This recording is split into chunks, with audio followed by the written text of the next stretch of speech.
በነፂ ሞት ላይ የተገለጠው የሰይፉ ድብቁ ማንነት። ሰው እንዴት የሰው ሞት ላይ ይበሻሸቃል? ግን የሞት ላይ ብሽሽቅ ሰው እንዴት ነው የሰው ሐዘን የሚነጥቀው? ግን ምን አይነት የተረገማችሁ ሰዎች ናችሁ ግን እናንተ?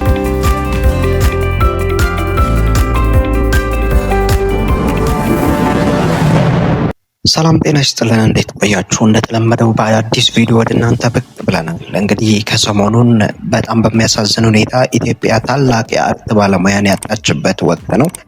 በስራዎቹ የብዙ የኢትዮጵያኖች የፈገግታ ምንጭ የሆነው አርቲስት ነጻነት ወርቅነህ በዛሬው ዕለት ማለትም በጥር 11 2018 ዓ.ም ከዚህ ዓለም በሞት ተለይቶ የቀብር ስርዓቱ ተፈጽሟል። ከዚህም ጋር ተያይዞ እንግዲህ ከሞቱ በኋላ የተለያዩ ትዝብትን የሚያጭሩ የሚያሳዝኑ እንደዚሁም የሚያናድዱ ተግባራትን እየሰማን እንገኛለን። እንግዲህ ጆሮ አይሰማው ነገር የለ። እነዚህ መረጃዎች በቅደም ተከተል ወደ እናንተ የምናደርሳችሁ ይሆናል።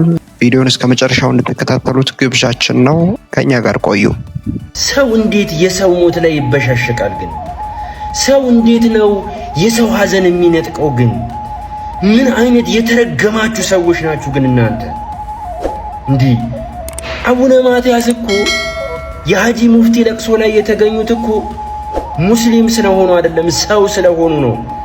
እንዲህ ማለት እምነት አይኖራችሁ። የአርቲስት ነጻነት ወርቅነህን ሞት ተከትሎ ከተለያዩ ሁለት የሃይማኖት ተቋማት ሁለት አካላት አዝኖ ነፍስ ይማር እንደማለት ሌላ ንዴትን የሚያጭር አጀንዳ ይዘው ብቅ ማለታቸው እንግዲህ ብዙዎችን እያነጋገረና ብዙዎችን እያስቆጣም ይገኛል። አጀንዳውም እንዲህ የሚል ነበር። እንዳልካቸው ዘነበ የተባለ የፕሮቴስታንት ሃይማኖት ተከታይ የሆነው አንድ ግለሰብ የጻፈው አጀንዳ ይሄ ነው። የነጻነትን ሞት ተከትሎ አሁን ሰው ሲሞት በኢየሱስ አምኖ ነበር ብዬ መጠየቅ ጀምሬያለሁ። በአጭሯ እድሜያችን ዘላለማችንን አስተካክለን ብንሄድ ጥሩ ነው። ኢየሱስ ሳትቀበሉ እንዳትሞቱ። በተቃራኒው ደግሞ አንድ የሙስሊም ወጣት የነበረ እንደዚህ የሚል መረጃን አስፍሯል። ይሄም የአርቲስት ነጻነት ወርቅነህን ሞት ተከትሎ ነው እነዚህ አይነት መረጃዎችን ያወጡት። ሁለቱም አካላት እንግዲህ በሁለት ጎራ እንደቆሙ በተለያዩ በተቃራኒ ሁለት ጎራ እንደቆሙ እና በክርክር ውስጥ እንዳሉ አድርገው ነው ይህንን መረጃ በሶሻል ሚዲያው ያጋሩ። ነጻነት አሳዘነኝ፣ ወላሂ ኢስላምን እመኝለት ነበር። ተው፣ በህይወት ያላችሁ ክርስቲያኖች ከጥላቻ ርቃችሁ ኢስላምን መርምሩ፣ ጠይቁ፣ አንብቡ። እሱ ነኝ የሚል ወጣት ነው በሶሻል ሚዲያ ይህንን መረጃ ያጋራው። በሌላ በኩል ነጻነት ዘነበ የተባለ በሌላ በኩል ደግሞ ከሌላው የሃይማኖት ቤት ወይንም ከሌላው ቤተ እምነት ደግሞ ይሄ ነው። እንግዲህ ይሄ መረጃ ነፍስ ይማር እንደማለት ቤተሰብን ከማሳዘን ቤተሰብ ቢሰማው የሚያዝንበት አጀንዳ ከመሆኑም አልፎ አብሮ መኖርን ኢትዮጵያዊነትን የሚያቃቅር መረጃ ነው፣ የሚያቃቅር ተግባርም ነው። በጣም ብዙዎች አዝነውበታል፣ ብዙዎችም ተከፍተውበታል። እንዴት ባህል ይጠፋችኋል? እንዴት ስርዓት ይጠፋችኋል? እንዴት ነውር ይጠፋችኋል? እናንተ ነውረኞች እንዴ! በባህላችን እንኳን ጎረቤቶቻችን እንኳን ሲሞት እኮ የማናቀው የሌላ እምነት ተከታይ እንኳን ሲሞት እኮ በሃይማኖት የማይመስለን እንኳን ሲሆን ለኛ አምላክ ነፍሱን ማርለት ብለን እንማጸናለን እኮ። አረ ምን አይነት ጉዶሽ ናችሁ እናንተ! ብቻ ነጻነት ወርቅነህን ባንተ ቀልድ ያልሳቀ ባንተ ንግግር ያልተዝናናና ፈገግ ያላለ ሰው አልነበረም። ነፍስህን በአጸደ ገነት በአብርሃም በይስሐቅ በያዕቆብ እቅፍ በደጋጎቹ አባቶች ዘንድ ያሳርፍልን።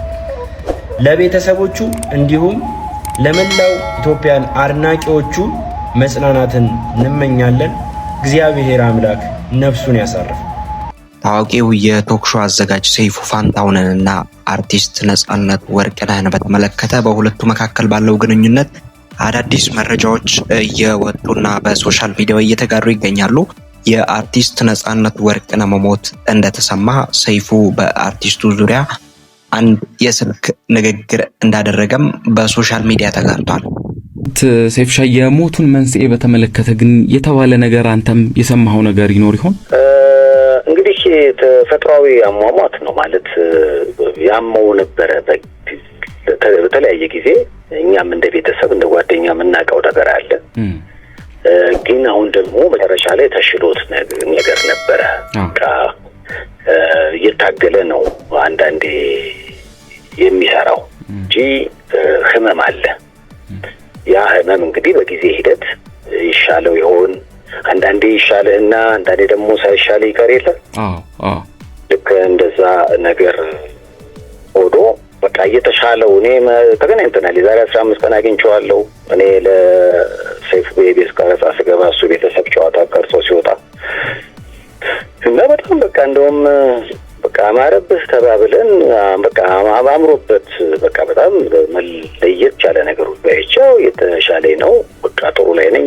በጣም የሚገርመው ነገር ፍሬሽማን የሚለውን ቲያትር አውሮፓ ይዘው ለመሄድ ከነ አስናቀ ጋር ተነጋግረው ወዳጁን አስናቀ ሪሄርሳል ላይ ነበሩ። እየተጠና ነበረ እና አውሮፓን ለመዞር ማለት ነው። እና በቃ ትልልቅ ሀሳቦች የነበሩት ለቤተሰቡ ለልጆቹ የተለየ ፍቅር ያለው ሀገሩን የሚወድ በዚህ ላይ ሳቅ ለመፍጠር ሁሉ ጊዜ የማይተኛ ግን ደግሞ እሱ